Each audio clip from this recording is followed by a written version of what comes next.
तो hello friend, हमारे channel में आपका स्वागत है।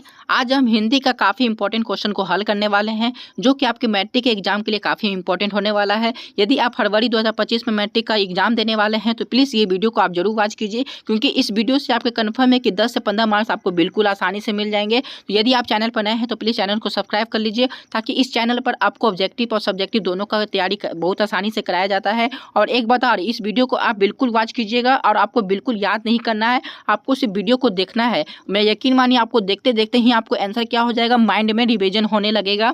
आपको सिर्फ एक वीडियो को आपसे 1 से 2 से 3 बार देखेंगे तो आपको बिल्कुल ही याद हो जाएगा, क्योंकि आपके पास उतना समय है नहीं जो कि आप इस वीडियो का खुद से लिए आप उसके लिए एक स्पेशल से फेयर बनाने लगिएगा, नोट्स बनाने लगिएगा। क्योंकि अब आपके पास मैक्सिमम मैं मैक्सिमम का प्रयोग कर रहा हूँ, क्योंकि आपके पास मैक्सिमम सिर्फ 1 हफ्ते ही का समय बचा हुआ है। तो प्लीज़ आप खुद का नोट्स आप नहीं बनाएं, जितने आपने तैयारी कर लिया है बस अब आपको अब रिवीजन की ज़रूरत है। वही रिवीजन आज हम अपने इस चैनल पर आपको हम करवाते हैं, तो इसलिए हम बोल रहे हैं प्लीज़ आप चैनल से जुड़ जाइए, क्योंकि हमारे चैनल पर फुल्ली प्रैक्टिस के साथ साथ रिवीजन भी होता है। और आपका कितना रिवीजन है आज की वीडियो में आपको पता चल जाएगा। कोई भी डाउट हो आप हमें कमेंट कीजिएगा। और यदि इस चैनल को यदि आप प्लीज़ नहीं ज्वाइन किए हैं तो आप प्लीज़ ज्वाइन कर लीजिए, क्योंकि इस चैनल पर आपको बिल्कुल फ्री तैयारी कराई जाती है। और यदि इससे पहले आप वीडियो हम हिंदी का, संस्कृत का, सोशल साइंस का और साइंस का हम ऑब्जेक्टिव क्वेश्चन को भर दिए हैं, ताकि प्ले लिस्ट में देखिए, नहीं तो हम डिस्क्रिप्शन में डाल देंगे, ताकि आपका जो मार्क्स है सिर्फ रिवीजन से, मैं यकीन बनाता हूं कि सिर्फ आपको रिवीजन से कंफर्म है कि पर सब्जेक्ट में आपके 40 प्लस ही ऑब्जेक्टिव सही होंगे। ठीक है, आपको करना कुछ नहीं है, सिर्फ आपको देखना है।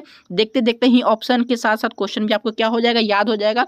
जिस तरह हम आपको फास्ट पढ़ाने की कोशिश करें उसी तरह आप भी क्या कीजिए, फास्ट को सिर्फ रिवीजन कीजिए, पढ़िए, उसको ऑप्शन क्या कीजिए, मारते चलिए। ठीक है, टाइम वेस्ट नहीं करते हुए हम वीडियो को स्टार्ट करते हैं।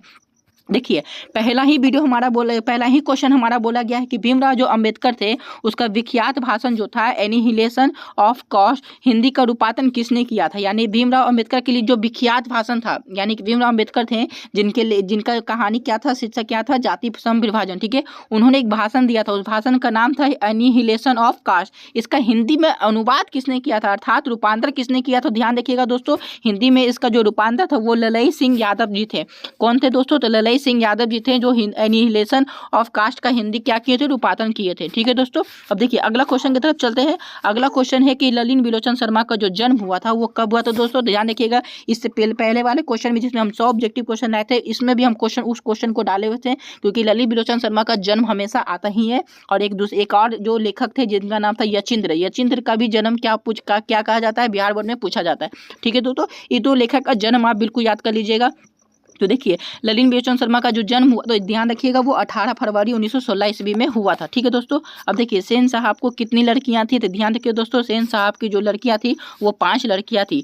ठीक है, अब देखिए अग्रजा का जो शब्द होगा उसमें हमको प्रत्यय बताना है कि अग्रजा में कौन सा प्रत्यय बनता है। तो ध्यान रखिए दोस्तों, प्रत्यय हो या उपसर्ग हो, ये हिंदी का पेपर हो चाहे वो संस्कृत का पेपर हो, ये प्रत्यय उपसर्ग तो बिहार बोर्ड के लिए फेवरेट क्वेश्चन होता है, इसलिए आप इसको जरूर पढ़िएगा। तो ध्यान रखिएगा, अग्रजा में कौन सा प्रत्यय होगा दोस्तों, ध्यान रखिएगा, अग्रजा में अजा प्रत्यय होगा। कौन सा प्रत्यय होगा दोस्तों, तो अजा प्रत्यय होगा।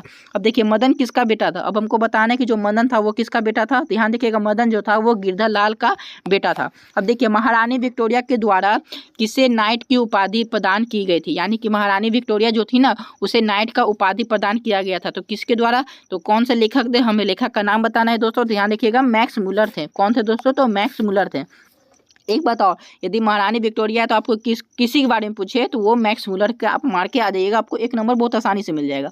अब देखिए अगला क्वेश्चन है कि हिंदी कविता में जो पदवाद के प्रवर्तक है वो कौन थे। अब हिंदी कविता में जो पदवाद है, यानी कि जिसमें पदवध होना चाहिए, यानी कि उसके जो लेखक है उस लेखक का नाम हमको बताना। ठीक है, इसमें देखिए क्वेश्चन को सिर्फ घुमा दिया गया, इसमें आपको क्वेश्चन सिर्फ पूछा गया था पदवंध पूछ देता ना तो आप लोग ऑटोमेटिक मार देते। देखिए इसमें क्या पूछ दिया, प्रपदवाद पूछ दिया, तो आप लोग घूम जाइएगा। ठीक है, घूम जाएगा मत, क्योंकि बिहार बोर्ड का काम है क्वेश्चन को, लैंग्वेज को क्या करता है वो उलट फुलट कर देता है, क्योंकि वो पैसेज होता है, पेडागोजी क्वेश्चन होता है। ठीक है, वो क्या करता है, वो लैंग्वेज को सिर्फ घुमा देता है, लेकिन आप घूमिएगा नहीं। ठीक है, याद रखिएगा, इसके जो लेखक जो हो जाएंगे वो लेखक कौन होंगे, तो अशोक वाजपेयी साहब हो जाएंगे। ठीक है दोस्तों, अब चलिए अगला क्वेश्चन पूछा गया है कि आत्मसात शब्द में कौन सा प्रत्यय होगा। यानी कि आत्मसात में देखिए प्रत्यय तो फेवरेट होता है, हम तो थक गए बोल बोल के कि प्रत्यय बहुत फेवरेट होता है, हर वीडियो में बोलते हैं कि प्रत्यय उपसर्ग आप जरूर पढ़ के जाएं, ठीक है, क्योंकि ये फेवरेट होता है। आप यकीन मानिए प्रत्यय और उपसर्ग नहीं पढ़ेंगे यदि तो आपके 5 से 7 नंबर आपके यूँ छूट जाएंगे। लेकिन आप प्रत्यय उपसर्ग यदि आपका मजबूत है तो यकीन मानिए आपको 10 प्लस लाने से कोई नहीं रोता है, क्योंकि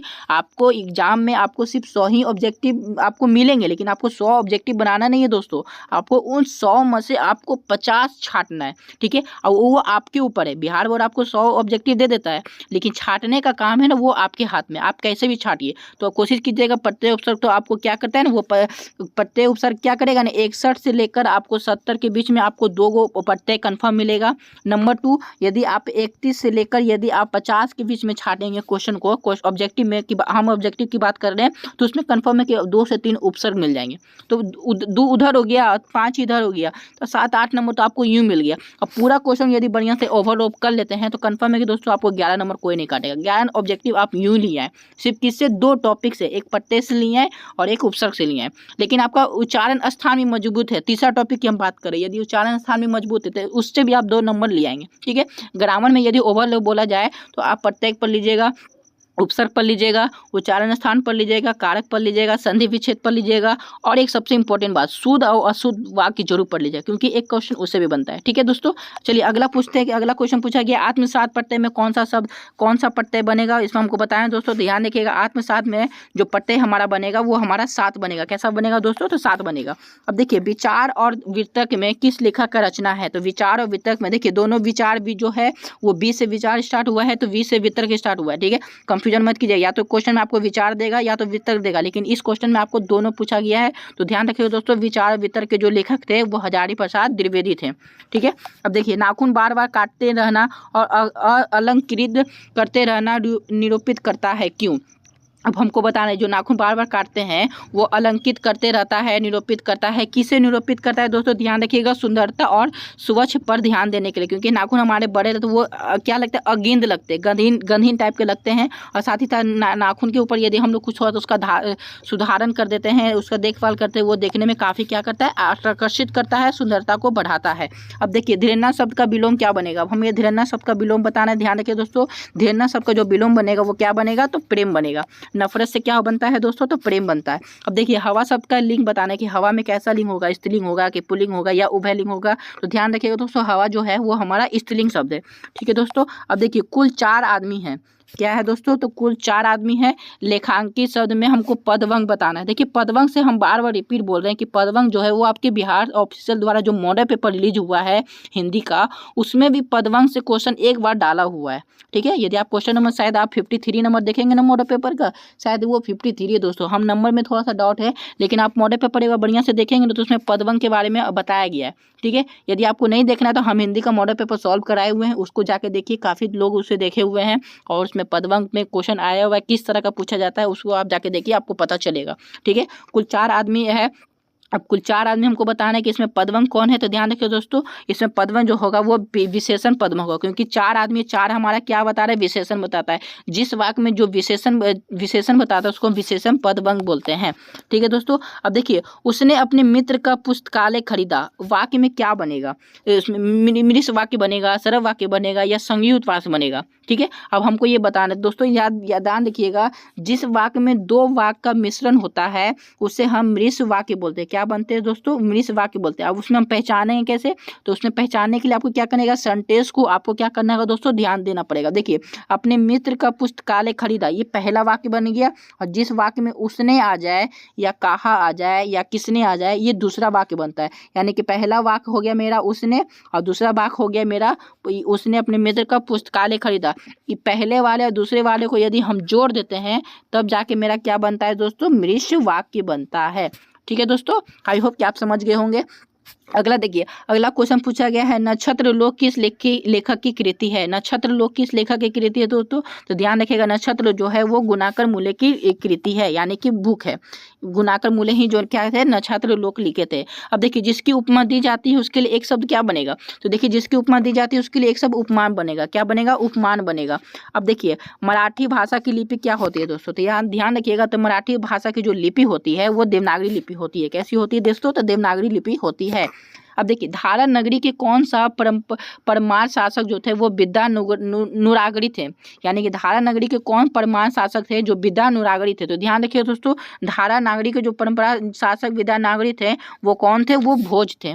ध्यान रखिएगा, वो कौन थे दोस्तों? तो वो भोज थे। ठीक है। अब देखिए, महाविद्यालय नामक कहानी संग्रह किनकी रचना है? यानी कि महाविद्यालय जो नामक कहानी है ये बहुत बड़ा कहानी है दोस्तों, जिसमें बहुत सारे संग्रह हैं। ठीक है, वो किनकी रचना है, कौन लिखे थे? तो ध्यान रखिएगा, ये जो महाविद्यालय जो लिखे थे वो विनोद कुमार शुक्ल लिखे थे। और विनोद कुमार शुक्ल का एक और कहानी जो आपकी क्लास 10th में है वो मछली है। ठीक है, ये भी ध्यान रखिएगा।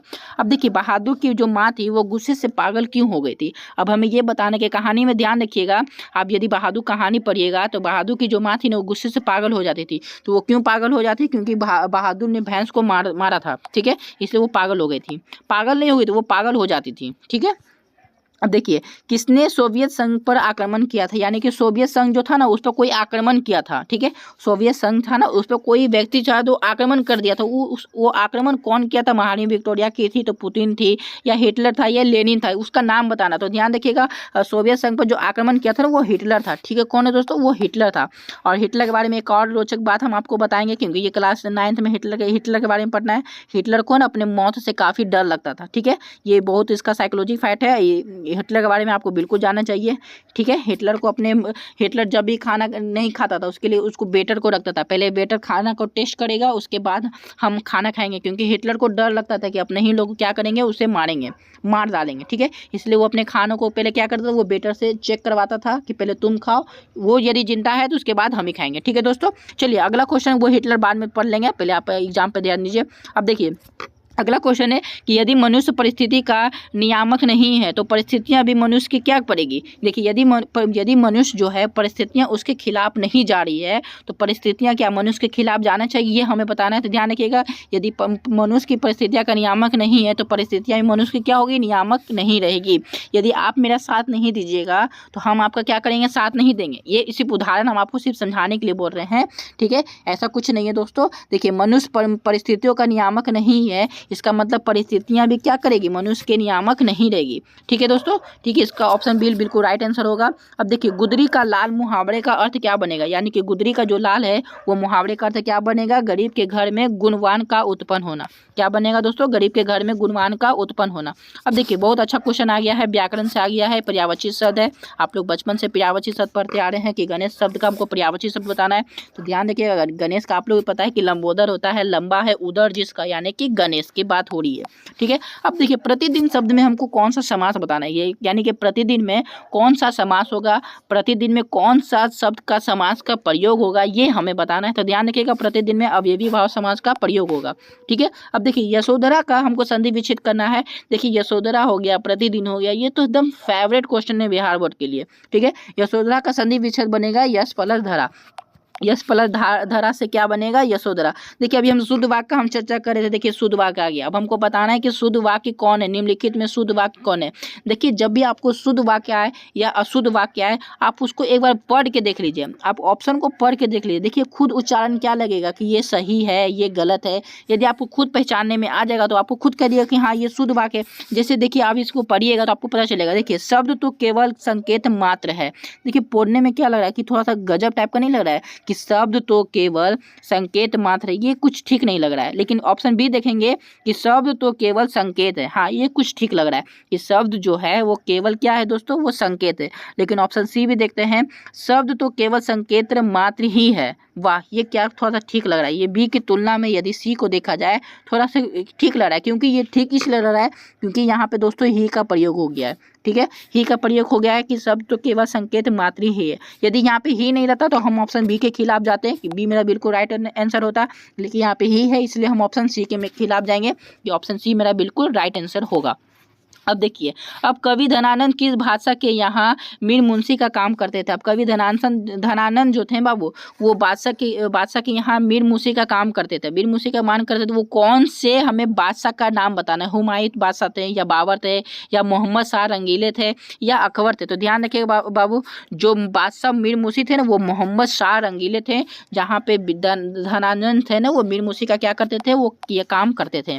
अब देखिए, जन्म के 6 घंटे बाद किनकी आत्मा का देहांत हो गया था। ये बहुत दुख की बात है बाबू, कि जन्म के 6 घंटे बाद ही किनकी माता का देहांत होना, ये बहुत दुख की बात है। और उस शोक से बाहर निकलने के बाद एक बड़े कवि में अपनी पहचान बनाना सैल्यूट है ऐसे इंसान को, ऐसे व्यक्ति को। ठीक है, अब देखिए, उन व्यक्ति का हमें नाम बताना है कि कौन व्यक्ति। तो ध्यान रखिएगा, गर्व से नाम लीजिएगा, सुमित्रा नंदन पंत। ठीक है, महान ऐसी देविका जो इतनी शोक से बाहर निकल के कवि बनी है। ठीक है, चलिए अगले क्वेश्चन की तरफ चलते हैं। अगला क्वेश्चन पूछा गया है, फावड़े और हल राजदंड बनने को यह पंक्ति किस कविता की है। यानी कि फावड़े और हल राजदंड बनने को यह पंक्ति जो है वो किस कविता की है दोस्तों। तो ध्यान रखिएगा, ये जो पंक्ति है वो जनतंत्र का जन्म में आता है। ठीक है, अब देखिए, एक वृक्ष की हत्या करेंगे, सॉरी ये कहानी का नाम है। ठीक है, एक वृक्ष की हत्या कविता में किसकी रचना है। यानी कि एक वृक्ष की हत्या है वो कविता किसकी रचना है। तो ये आप लोगों को पता है कि एक वृक्ष की जो हत्या है वो कुंवर नारायण की है। ठीक है, लेखक का नाम है, लेखक का नाम आप जरूर पढ़ के जाएंगे, 5 नंबर इससे कंफर्म आ जाएगा। अब देखिए, वीरेंद्र अग्रवाल का पहला कविता संग्रह कौन था। यानी कि वीरेंद्र अग्रवाल का जो पहला कविता संग्रह था वो दुष्चक्र में सृष्टा का था। ठीक है दोस्तों, अब चलिए अगला क्वेश्चन पूछा गया है, प्रकृति सौंदर्य की कविता के लिए विख्यात कवि कौन है। अब हमको बताना है दोस्तों, यानी कि प्रकृति सौंदर्य की जो कविता था उसके लिए विख्यात यानी कि सबसे प्रसिद्ध कवि कौन है प्रकृति सौंदर्य के लिए। यानी कि जो प्रकृति के बारे में एकदम सौंदर्य सी बातें बताया था, उनके लिए प्रसिद्ध कवि हमको बताना है दोस्तों। तो ध्यान रखिएगा, उनके लिए जो सबसे प्रसिद्ध कवि थे वो सुमित्रानंदन पंत ही थे। कौन थे दोस्तों, सुमित्रानंदन पंत थे। अब देखिए, किस कवि ने वर्णाश्रम अवस्था और कर्म कांड का विरोध करके निर्गुण ब्रह्मा की भक्ति का प्रचार किया था। कौन ऐसे कवि थे जो ब्रह्माश्रम अवस्था और कर्म कांड का विरोध किए थे और साथ ही साथ निर्गुण ब्रह्मा की भक्ति का प्रचार भी किए थे। यानी कि निर्गुण ब्रह्मा का भक्ति का बहुत प्रचार किए और लेकिन कर्म कांड का विरोध किए, ब्रह्माश्रम व्यवस्था का क्या किए, विरोध किए, लेकिन ब्रह्मा का भक्ति का क्या किए, वो प्रचार किए थे। हमें उन व्यक्ति का यानी कि उन कवि का हमें नाम बताना है जो कि कौन थे, गुरु नानक थे। ठीक है दोस्तों, अब देखिए, नगर जो संवेदना की कवि कौन है। अब हमको नगर संवेदना के कवि बताना है कि कौन है। तो याद रखिएगा, नगर संवेदना के जो लेखक हैं, जो कवि हैं, वो कौन है, कुंवर नारायण साहब हैं। ठीक है, अब देखिए, दुर्दांत मानवीयता विभीषिका का चित्रण करने वाली कविता कौन है। दुर्दांत मानवीय विभीषिका का चित्रण करने वाली कविता कौन है दोस्तों, तो वो हिरोशिमा है। ठीक है, अब देखिए, गुरु नानक के जो पद थे वो कौन है। गुरु नानक के पद बताने का जो कौन है, राम भक्तिमय गीत। ठीक है, राम नाम बिनो जगतु जगमी जन्मिया। ठीक है, अब देखिए, रस खान द्वारा कृष्ण लीला का गान किया गया था। यानी कि रस खान के द्वारा कृष्ण लीला का जो गाना गाया था वो कौन थे, पद थे, दोहा थे, या धनाचरी थे, या सवैया था, ये हमको बताना ध्यान रखिएगा, वो सवैया थे।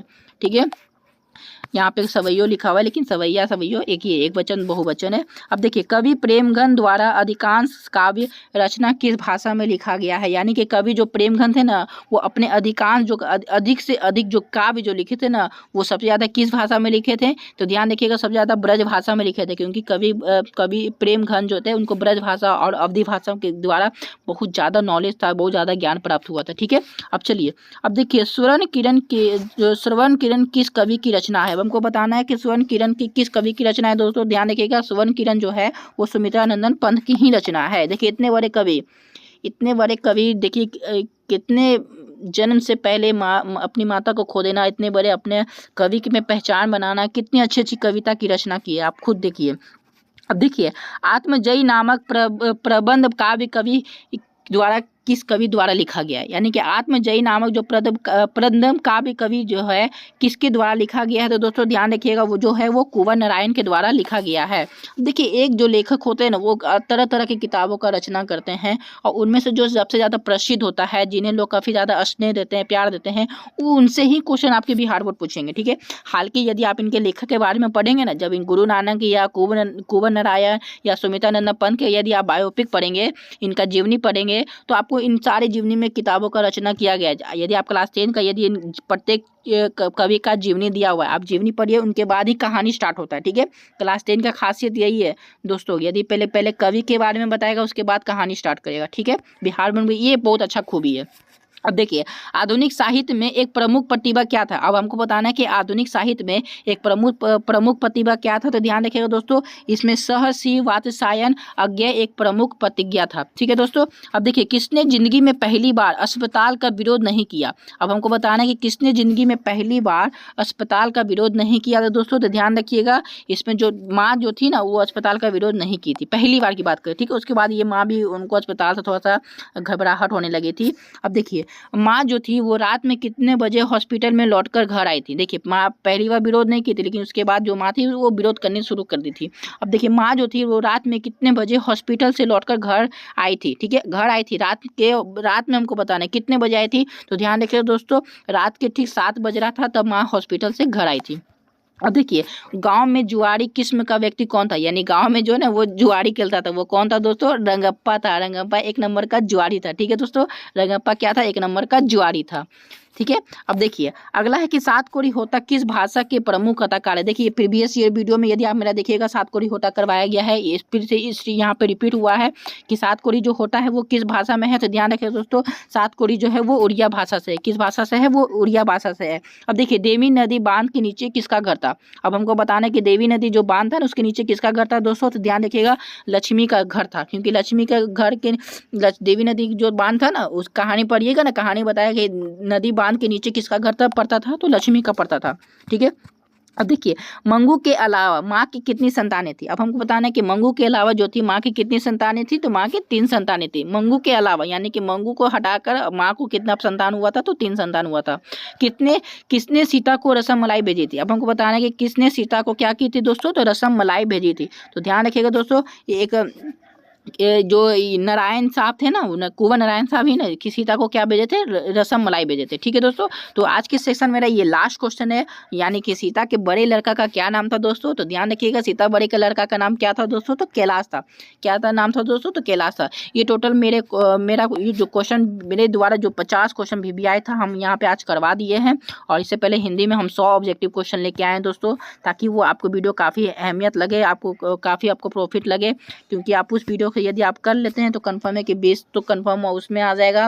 और सिर्फ आपको करना कुछ नहीं है दोस्तों, सिर्फ आपको एक बार देखना है। एग्जाम जैसे जैसे नज़दीक आ रहा है, आप कोशिश करें दिन में आप एक बार वीडियो जरूर एक बार स्कोर कर लें, चला लें, और एक बार कुछ नहीं, क्वेश्चन को पूरा एक बार पढ़ लें, जिससे हम आपको पढ़ के बता दें कि मराठी भाषा की लिपि क्या होगी, खगोलीय, देवनागरी, सब पढ़ते चले। पढ़ते पढ़ते आपको क्या होगा ना, आपको दिमाग में ऑटोमेटिक याद आ जाएगा। और यही क्वेश्चन यदि आपको एग्जाम हॉल में आ जाएगा ना, और वहाँ पर भी पढ़िएगा ना, अब आपको लगेगा कि हाँ हम तो पढ़ के गए थे, तुरंत आप आंसर क्या कीजिएगा, वहाँ पे गोला में भर के आ जाइएगा।